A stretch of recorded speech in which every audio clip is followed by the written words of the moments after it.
Hey guys, it's your girl Divinity and welcome back to my channel.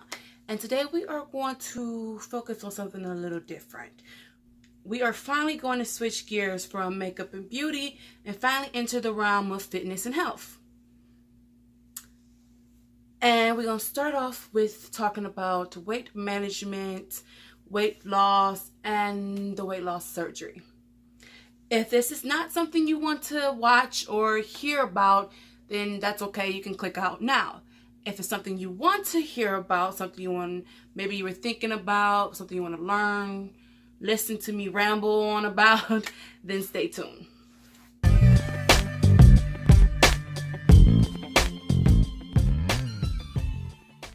So, weight management is something that I have been struggling with for years. And I won't say it's not because I haven't worked out before, because I have. I had gym memberships and went to the gym religiously over and over. Then there's just some days that I couldn't go to the gym, couldn't even leave my house because of depression, severe depression. Just makes me want to crawl up in bed and not move. So I didn't be able to go to the gym as regularly as I want. And over the past few years, it hit so hard that I haven't stepped a few feet outside my home. Recently, I'll say 2-3 months, that it has gotten to the point that I am ready to move forward with my life and decided to get the weight loss surgery. Some may say it's a cop-out. I say I'm just using another tool to further enhance my knowledge and to use whatever I can use to grasp to help me further along my goal of weight loss. Take it whatever you want to take it. But that is what I'm going to do. I haven't decided on the sleeve or the gastric bypass just yet. The sleeve is where they alter your stomach without cutting it in half, pretty much, or cutting it open. And I believe they can alter the sleeve as it goes on throughout the years. But the gastric bypass, you just completely cutting your stomach open and to like the size of your fist, and there's no change in that or going back. Your stomach will always remain that size. So yeah. Don't know which one of those I'm going to do yet. But I have to think about that. So I still have time to think about that. I'm only 2 months into this whole weight management program, weight loss surgery program. I mean, I've been to most of my appointments. The psychiatry appointment, that was a fun appointment. Real fun. I met my weight management doctor, of course. I have been to a couple of appointments with her already. I'm actually scheduled to go to another appointment with her in 2 days? No, tomorrow. When this video goes live, I will be at my doctor's. But I have been to my nutritionist, and yeah, that was also a fun appointment. Learned a lot of stuff I have already known, of course, and then some stuff I didn't know at all, and stuff that most people probably don't even know. But I mean, it was knowledge that we needed to know, knowledge I needed to know. I still haven't met my surgeon yet, but I do have an appointment to meet my surgeon next month or the end of this month. I have so many appointments, it's hard to keep track of them, but I do know I have an appointment scheduled to meet him already. And I'm excited about that, to meet him. That's just another step on this stairs to getting closer and closer to the weight loss surgery. And I am scared out of my goddamn mind. I'll admit that. I am terrified just a bit. I have had surgery before. I had my gallbladder removed in 2015. And that scared me. Like, I don't like any altercations with my body when it comes to cutting me open. But sometimes we have to do what we have to do to get to where we have to get to. And I know this is something I need to do. This is just another step I need to get to in order to be where I want to be. But still, I am excited to meet my surgeon to get further knowledge of this surgery, to see where else I'm going to be, to learn more about what's going to happen to my body before the surgery, after the surgery, during the surgery. You get what I'm saying, right? I also went to and met my sleep study people, doctor already. And I had that scheduled for next week, I think. Yeah, next week I do all that. And I have met a lot of doctors, talked to a lot of people, and trying to retain all this information that they give me is making my head feel like it's going to explode. I'm telling you, explode. It's a lot of information that you are going to have to learn. And they give you papers and send you videos and stuff you can watch to learn more about what you need to know. So you don't have to try to retain all the information they give you when you're there. They still can give you more information while you go home. And they also are there for you if you have any questions to learn that you have. Not to learn, but if you have any questions you need to ask, you can just shoot them a message and they're there for you. Not 24/7, but I have had my doctor send me a message at 8 o'clock at night. I had doctors send me a message at 10 o'clock at night. So they are there to answer my questions when I need them. And that is like amazing, like truly amazing, that the doctors are truly on your side. I don't know if all doctors are going to do this, so don't quote me on that. But my doctors are like truly amazing, and I absolutely love them for that. But it's hard because I'm also a smoker. And if you're a smoker, cigarettes. And if you're a smoker, you can't get the weight loss surgery. You have to quit smoking like 3 months prior to the surgery, or they won't do the surgery for you. And I'm on the patch right now, as you can see. And it is like driving me crazy that I can't just pick up a cigarette and smoke.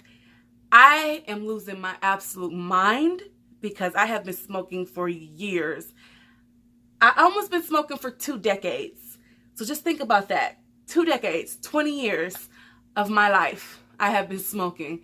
And I'm supposed to quit smoking within a few months. That I need to just stop pretty much instantly.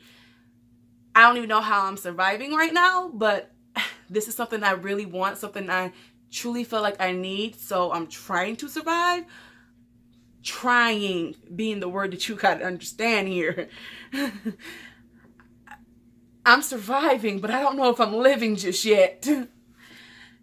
I won't be living until after the surgery probably, because everything that's going on right now is just bringing my levels down some, which is why I've been missing a lot of these videos that's supposed to be coming out.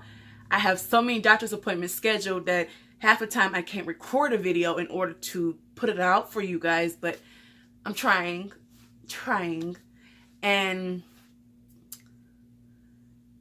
then to the point that since I am a smoker, now that I can't smoke as much as I want, I'm eating more. And that is like completely the opposite of what I'm supposed to be doing. For instance, since I started my weight management journey, I have lost 16 pounds, a little bit more than 16 pounds, which is a good thing. I mean, 2 months, 16 pounds, that's almost what, 8 pounds a month averaged out. And that's good, real good. And it's almost what, 2 pounds a week? Yeah, I think that's 2 pounds a week if my math is correct. If it's not, I'm sure editing divinity would correct me somewhere on here. But when I get hungry, I always smoked because I know I'm not hungry an hour after I just ate. It's my brain's functions that's like just telling me something like, you're hungry. No, I'm not hungry. I know I'm not hungry. I know I can't be hungry because I just ate. So what I used to do was just smoke a cigarette because I know I wasn't hungry. I knew that for a fact. Maybe about 5 hours later, if my stomach or my brain told me I was hungry, then I'm like, okay, then maybe you are actually hungry because it's been 5 hours. That's something different than saying I'm hungry and it's only been 1 hour. But now I have nothing stopping me from eating an hour after I just ate, or 3 hours after I just ate. I know I should not eat, but my brain is telling me to eat something, and I have nothing stopping my brain from telling me to stop eating. It sounds weird, and maybe even sounds stupid to a lot of people, but that's what my brain is telling me. So that's what I'm trying to do for my brain. I'm trying to fulfill my brain, not necessarily my stomach. And I can't put it hand in hand, which is true. Is it my brain, or is it my stomach, or is it both? I don't know necessarily which one it is. At first, I think it's just my brain, but the longer it goes on saying you're hungry, you're hungry, you're hungry, then I start thinking maybe it is my stomach. I'm trying to satisfy something. I'm not sure which one it is. And then I'm overeat to a point that I feel like I'm going to get sick. I don't get to that point yet. I have never been to the point that I eat so much that I literally get myself nauseous or I have to upchuck some food. Haven't got to that point, but the way it is now, there's a possibility that I could. Because I'm not sure which one it is. If it's my brain just talking or if it's my stomach that's talking. But I'm at the point now that I lost 16 pounds. But I probably just gained those 16 pounds right back. Because I won't know until Thursday. So if I do my editing, I'll put it in here. I'll put it right in here.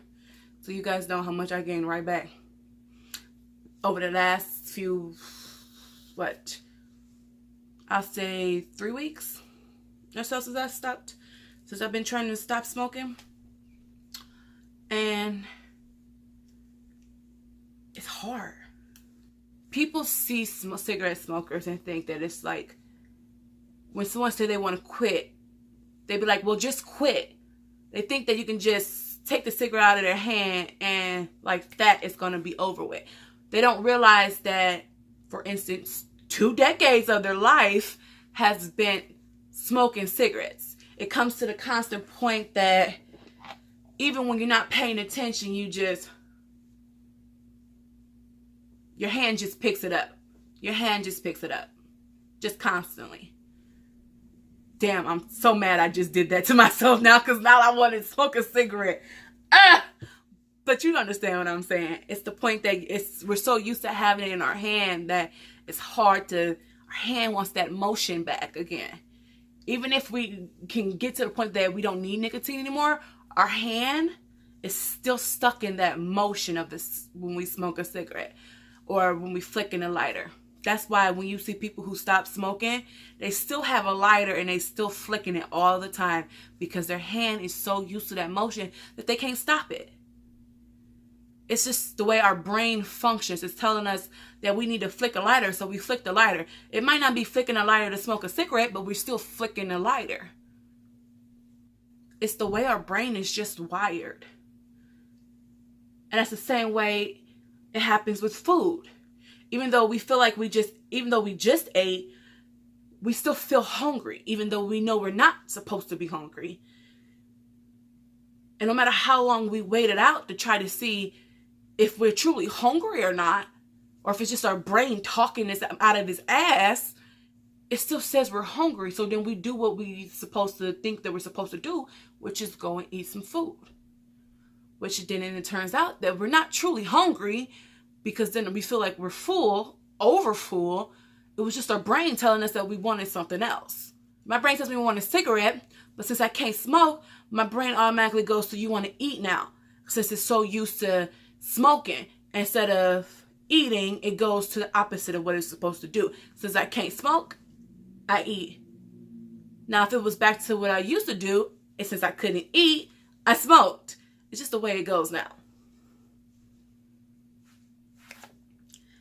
So, am I going to stop smoking or am I going to get the surgery? Well, that's the obvious. I'm going to get the surgery. Smoking is not that important. Smoking can, either way it go, I can die either on a surgery table or from smoking. 9 times out of 10, it'll be from smoking way before the surgery comes along. But the thing is, what is more important? My health, which the surgery can help me with to gain more function in my body, to be able to be along with my nieces and my nephews, to hang out with my family more, to stop have to turn them down every time they ask me to come hang out with them because my ass is I don't know, too afraid, too depressed to hang out with them? Or do I need just a cigarette to satisfy, what, 10 minutes of my life? 5 minutes of my life, however it takes to smoke a cigarette? Well, of course I'm going to choose the surgery. It's way more important. But the motion that motion is still so stuck in my head that I don't know how to function without it, I guess you can say. Hell, me just picking up a lipstick and it simulated me smoking just told my brain you wanted a cigarette, knowing I don't want a cigarette. Or knowing I shouldn't want a cigarette, is what I should say. So, that's what I'm struggling with right now, is basically just the cigarette part. All my appointments is hard to get to, but I'm getting to them. They're hard to deal with, and it's a lot of information to retain, but at the same time, I can retain it. Some might say, is the surgery all that important for all the trouble that we go through? And I could say no, but to me, it's worth it. Because it's not truly trouble. All it's making me do, stop something that's harmful to my body. So, how is that trouble? Anyways, I guess you can call this just a rant about my weight management journey so far, and I wanted to get it out there. I want to know how many of you know any people that have done the weight loss surgery, or who is thinking about doing a weight loss surgery. I want you to sign off in the comments down below. I mean, just random questions, I guess, if you have any. Talk about your experience with the weight loss surgery, if you know anybody or if you had it personally. And don't forget to like this video if you like it. Subscribe and become part of the Divine family. Hit the notification bell to be hopefully notified. And I'll see you guys next time. Love you. Bye.